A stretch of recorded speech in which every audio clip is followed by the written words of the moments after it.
Chennai Loyola கல்லூரியில் நடைபெற்ற மாபெரும் வேலைவாய்ப்பு முகாமில் 50,000க்கும் அதிகமான காலி பணியிடங்களுக்கு ஆயிரக்கணக்கான இளைஞர்கள் நேர்காணலில் பங்கேற்றனர். சென்னை நுங்கம்பாக்கம் லயோலா கல்லூரியில் சனியன்று நடைபெற்ற வேலைவாய்ப்பு முகாமில் பல்வேறு துறைகளைச் சேர்ந்த 500க்கும் மேற்பட்ட முன்னணி நிறுவனங்கள் பங்கேற்றன. 2 அறக்கட்டளை அமைப்புகள் இணைந்து நடத்திய முகாமில் உற்பத்தி, தகவல் தொழில்நுட்பம், வங்கி உள்ளிட்ட பல்வேறு துறைகளின் நிறுவனங்கள் 25,000 பணியாளர்களை தேர்வு செய்திருப்பதாக தகவல் வெளியாகியுள்ளது.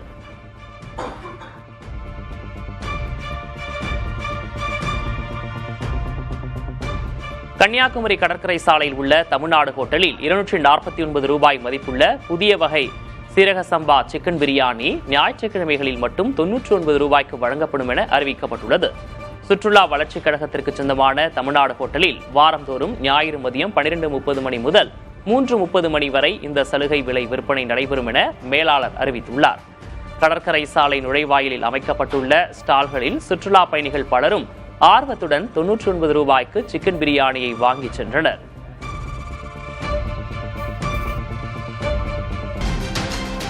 தமிழ்நாட்டில் வெப்பநிலை உயரக்கூடும் என சென்னை வானிலை ஆய்வு மையம் அறிவித்துள்ளது. ஒரு சில இடங்களில் அதிகபட்ச வெப்பநிலை இயல்பை விட 2 முதல் 4 டிகிரி செல்சியஸ் அதிகமாக பதிவாகும் என தெரிவிக்கப்பட்டுள்ளது. அதிக வெப்பநிலையும் அதிக ஈரப்பதமும் இருக்கும் நிலையில் கடலோர தமிழகம், புதுச்சேரி, காரைக்கால் பகுதிகளில் அசௌகரியம் ஏற்படலாம் என எச்சரிக்கப்பட்டுள்ளது.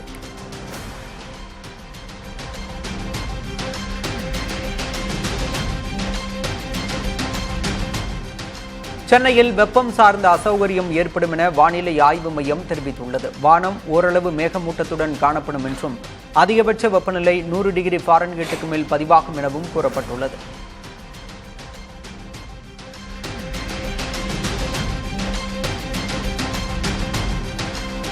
தமிழ்நாட்டில் ஒரு வாரத்துக்கு மழைக்கு வாய்ப்பு இருப்பதாக வானிலை ஆய்வு மையம் அறிவித்துள்ளது. மேற்கு தொடர்ச்சி மலை மாவட்டங்களில் வரும் 18ஆம் தேதி வரை மிதமான மழை பெய்யக்கூடும் என தெரிவிக்கப்பட்டுள்ளது. ஒரு சில இடங்களில் மணிக்கு 40 முதல் 50 கிலோமீட்டர் வேகத்தில் பலத்த காற்று வீசும் என வானிலை ஆய்வு மையம் எச்சரித்துள்ளது.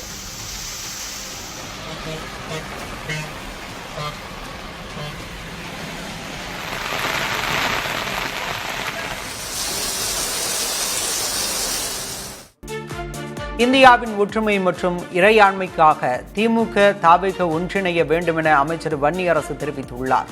தூத்துக்குடி மாவட்டம் கோவில்பட்டியில் செய்தியாளர்களிடம் பேசிய அவர், திமுக தோழர்களுடன் தாங்கள் நட்போடுதான் இருப்பதாக தெரிவித்துள்ளார். அந்த காலங்களில் திமுகவோடு நாங்கள் நட்புறவு கொண்டு தான் நாங்கள் இருக்கிறோம். அதனால் அதற்கும் இதற்கும் எந்த சம்மந்தமும் இல்லை அப்படிங்கிற அடிப்படையில் தான் எங்கள் தலைவர் சொல்லியிருக்கிறாங்க. அதனால் அதில் எந்த குழப்பமும் இல்லை. நாங்கள் இப்போ திமுக தோழர்களோடு நாங்கள் நட்புறவோடு தான் இருக்கிறோம். பாஜகவை எதிர்க்க வேண்டும், அதனுடைய சனாதன கருத்துக்களை எதிர்க்க வேண்டும். இன்றைக்கு இந்தியாவை ஒரே நாடு ஒரே மொழி என்கின்ற அடிப்படையில் அவர்கள் இந்தியாவினுடைய அந்த அரசியலமைப்பு சட்டத்தை புரட்சியாளர் அம்பேத்கர் யாத்து கொடுத்த அரசியலமைப்பு சட்டத்தை அழித்தொழிக்க முனைகிறார்கள்.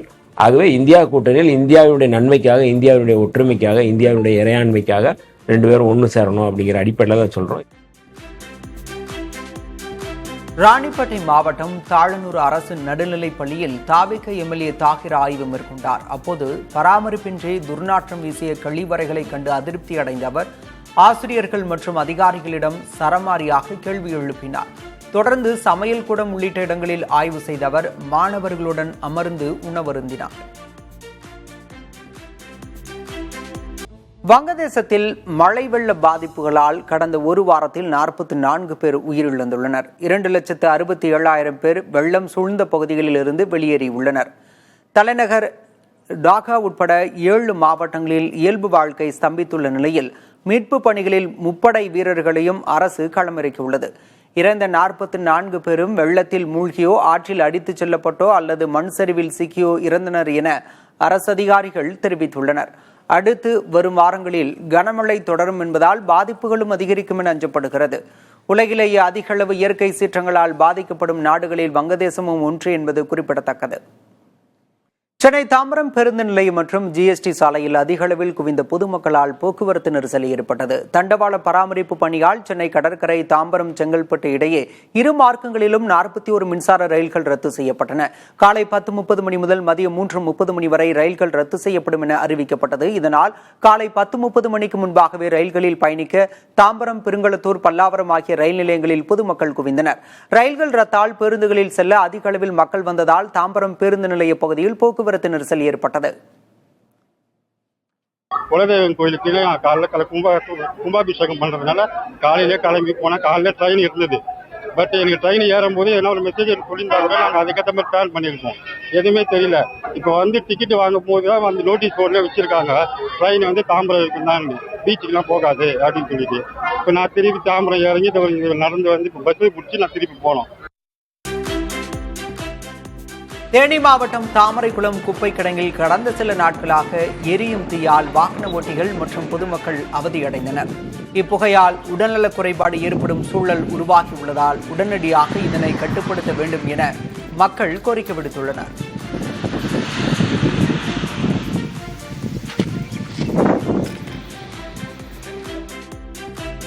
நெல்லை மாவட்டம் அம்பாசமுத்திரம் அருகே 7 நாட்களில் 3 கரடிகள் கூண்டில் சிக்கின. அதிகாலை கோரையார்குளம் பகுதியில் கரடி ஒன்று சிக்கிய நிலையில் அதற்கு மருத்துவ பரிசோதனை செய்யப்பட்டு முன்னந்துறை அடர்ந்த பகுதிக்குள் பாதுகாப்பாக விடப்பட்டது. இதேபோல சங்கரபாண்டியாபுரம் மற்றும் பாபநாசம் பகுதிகளிலும் கரடிகள் பிடிபட்டதால் கிராம மக்கள் நிம்மதியடைந்தனர்.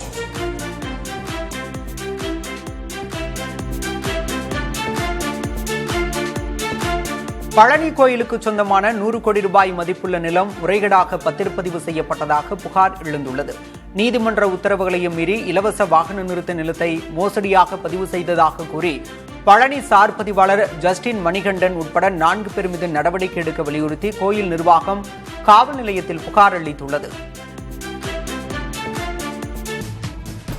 தேசிய மாநாட்டுக் கட்சி எம்எல்ஏக்களை விலைக்கு வாங்கி ஆட்சியை கவிழ்க்க பாஜக முயற்சி செய்வதாக காஷ்மீர் முதல்வர் ஒமர் அப்துல்லா குற்றம் சாட்டியுள்ளார். ஸ்ரீநகர் பொதுக்கூட்டத்தில் பேசிய அவர், தங்கள் கட்சி எம்எல்ஏ ஒருவருக்கு 20 முதல் 30 கோடி ரூபாய் பணமும் அமைச்சர் பதவியும் தருவதாக பேரம் பேசப்பட்டதாக கூறியுள்ளார். பாஜக தலைமையில் ஆட்சி அமைந்தால் மாநில அந்தஸ்து தருவதாக பேசப்பட்டது என்று பகிரங்கமாக குற்றம் சாட்டியுள்ளார். 100 கோடி ரூபாய் கொடுத்தாலும் தங்கள் கட்சி எம்எல்ஏக்களை யாராலும் விலைக்கு வாங்க முடியாது என்றும் ஒமர் அப்துல்லா உறுதிபட கூறினார்.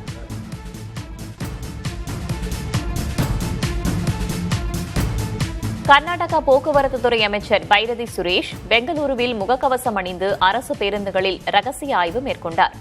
அப்போது 100 ரூபாய் நோட்டுக்கு சில்லறை இல்லை என்று கூறிய அமைச்சரை நடத்துனர் ஒருவர் பேருந்தில் இருந்து கீழே இறக்கியுள்ளார். அமைச்சர் தன் அடையாளத்தை வெளிப்படுத்தாமல் அமைதியாக இறங்கினார். மற்றொரு சம்பவத்தில் பயணிகள் கைகாட்டியும் நிறுத்தாமல் சென்ற பேருந்தின் ஓட்டுநர் மற்றும் நடத்துனரை அமைச்சர் பணி இடைநீக்கம் செய்துள்ளார். பொதுமக்களின் பிரச்சினைகளை அறிய அமைச்சர் மேற்கொண்ட இந்த அதிரடி ஆய்வு சமூக வலைதளங்களில் வைரலாகி வருகிறது.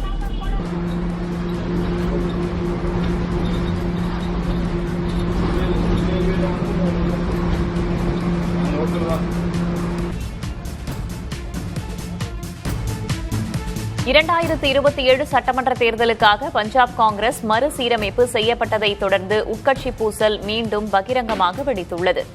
மாநில தலைவர் பதவி மாற்றப்படாததே இந்த மோதலுக்கு முக்கிய காரணமாக பார்க்கப்படுகிறது. அம்ரிந்தர் சிங் மீண்டும் மாநில தலைவராக நீட்டிக்கப்பட்டதால் முன்னாள் முதல்வர் சரண்ஜித் சிங் சன்னி மற்றும் அவரது ஆதரவாளர்கள் கடும் அதிருப்தி அடைந்துள்ளனர். சன்னிக்கு தேர்தல் பிரச்சார குழு தலைவர் பதவி மட்டுமே வழங்கப்பட்டிருப்பது குறிப்பிடத்தக்கது. இந்த சூழலில் நிலைமையை கட்டுக்குள் கொண்டுவர அகில இந்திய காங்கிரஸ் கமிட்டி பொறுப்பாளர் பூபேஷ் பாகல் சண்டிகரில் முகாமிட்டுள்ளார்.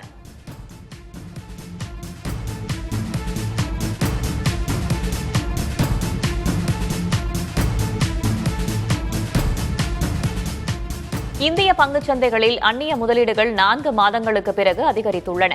ஏப்ரல், மே, ஜூன் மாதங்களில் 1,17,000 கோடி ரூபாய் மதிப்பு கொண்ட அந்நிய முதலீடு வெளியேறிய நிலையில் ஜூலை மாதத்தில் 10 நாட்களில் 15,157 கோடி ரூபாய் உள்ளே வந்துள்ளது. மேற்காசிய போர் ஓய்ந்ததால் முதலீடுகள் வரத்து அதிகரித்ததாக சந்தை நிபுணர்கள் கூறுகின்றனர். ஆனால் தற்போது மீண்டும் போர் தொடங்கியுள்ளதால் முதலீடுகள் பழையபடி வெளியேறும் என்று எதிர்பார்க்கப்படுகிறது. 2025ஆம் ஆண்டு முதல் 7 மாதங்களில் 1,66,000 கோடி ரூபாய் அந்நிய முதலீடு வெளியேறிய நிலையில் 2026ஆம் ஆண்டில் இதே காலகட்டத்தில் 2,60,000 கோடி ரூபாய் வெளியேறியுள்ளது.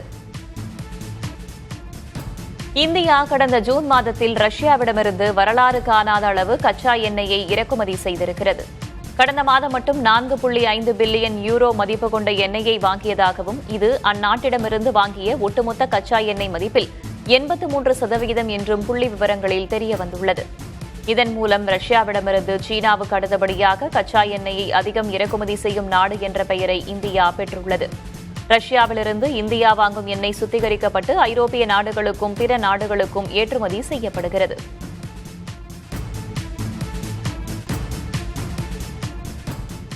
பவி சூறாவளி தாக்கியதில் கிழக்கு சீனா மற்றும் தைவான் பகுதிகளில் பெரும் சேதம் ஏற்பட்டுள்ளது. மணிக்கு 200 கிலோமீட்டர் வேகத்தில் வீசிய பலத்த காற்று மற்றும் கனமழை காரணமாக தைவானில் 134 பேர் காயமடைந்துள்ளனர். முன்னெச்சரிக்கை நடவடிக்கையாக சீனாவில் சுமார் 20 லட்சம் பேர் பாதுகாப்பான இடங்களுக்கு வெளியேற்றப்பட்டுள்ளனர். மரங்கள் முறிந்து விழுந்து வெள்ளம் சூழ்ந்ததால் பல சாலைகள் துண்டிக்கப்பட்டுள்ளன. பாதிக்கப்பட்ட பகுதிகளில் சீரமைப்பு பணிகளில் மீட்புப் படையினர் தீவிரமாக ஈடுபட்டு வருகின்றனர்.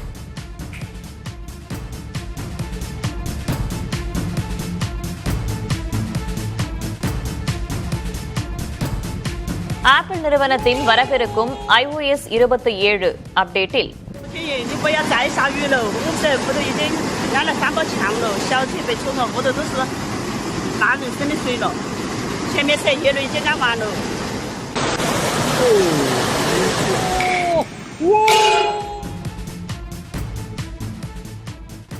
ஆப்பிள் நிறுவனத்தின் வரவிருக்கும் iOS 27 அப்டேட்டில் அதன் மெயில் செயலியில் AI மூலம் அதிரடி மாற்றங்கள் கொண்டு வரப்பட்டுள்ளன.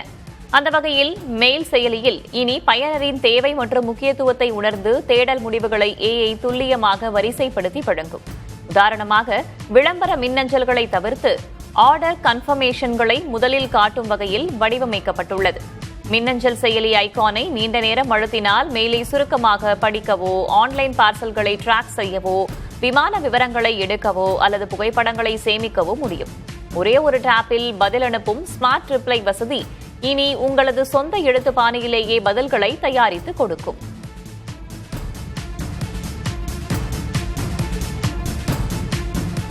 மெட்டா நிறுவனத்தின் புதிய மியூஸ் AI புகைப்பட உருவாக்கியில் கொண்டுவரப்பட்ட சர்ச்சைக்குரிய அம்சம் நீக்கப்பட்டுள்ளது. இன்ஸ்டாகிராம் பயனாளர்களின் பொது கணக்குகளில் உள்ள படங்களை அனுமதியின்றி பயன்படுத்தி AI படங்களை உருவாக்கும் வகையில் இந்த அம்சம் வடிவமைக்கப்பட்டிருந்தது. இதற்கு பயனர் தரவு பாதுகாப்பு மற்றும் பணத்திருட்டு தொடர்பாக பெரும் எதிர்ப்பு கிளம்பியது. இதனையடுத்து பயனர்களின் எதிர்ப்பை ஏற்று இந்த வசதியை திரும்பப் பெறுவதாக மெட்டா அறிவித்துள்ளது. மேலும் இந்த AI கருவி குறித்து இந்திய அரசு சட்டப்பூர்வமாக ஆய்வு செய்யும் என்று தகவல் தொழில்நுட்பத்துறை செயலர் S. கிருஷ்ணன் தெரிவித்திருக்கிறார்.